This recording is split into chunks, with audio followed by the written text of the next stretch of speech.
عربيه جايه الموتور متكسر خالص بسبب علبه بالبيئه كانت مكتومه، بيلاقي ان هي بتسقف جامد والعربيه بتتكتم، في الغالب ان انت عندك مشكله في علبه.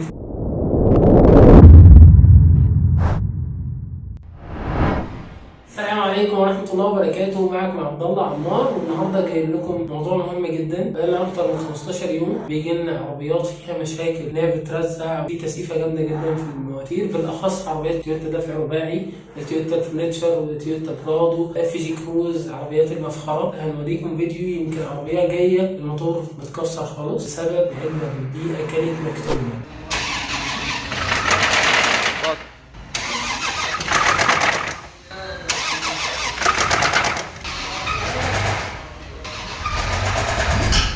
دي ركبة الكرنك، ده الرايش اللي في الكارتيرة، في تاني تحت اهو، هات اللي تحت.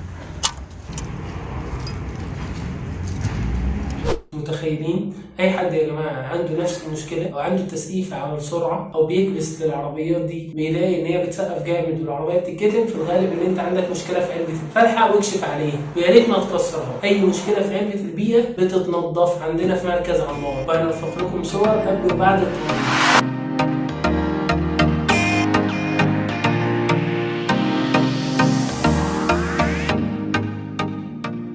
اي حد عنده مشكله في علب البيئه من ملاك تويوتا لاند كروزر او العربيات الدفع الرباعي، ان شاء الله بننضفها هنا في مركز عمار وهتستلم العلبه زيرو. علبه البيئه يعني الجزء النظيف فيها هو الجزء ده، طب باقي العلبه مكتومه. العلبة نضفت أكتر من 80%، يعني ما كسرناش العلبة، ما شلناش طبقة منها، لا نضفنا علبة البيئة. وسايب لكم ده علشان تفتكروا إن العلبة كانت كده، كانت مقفولة كده.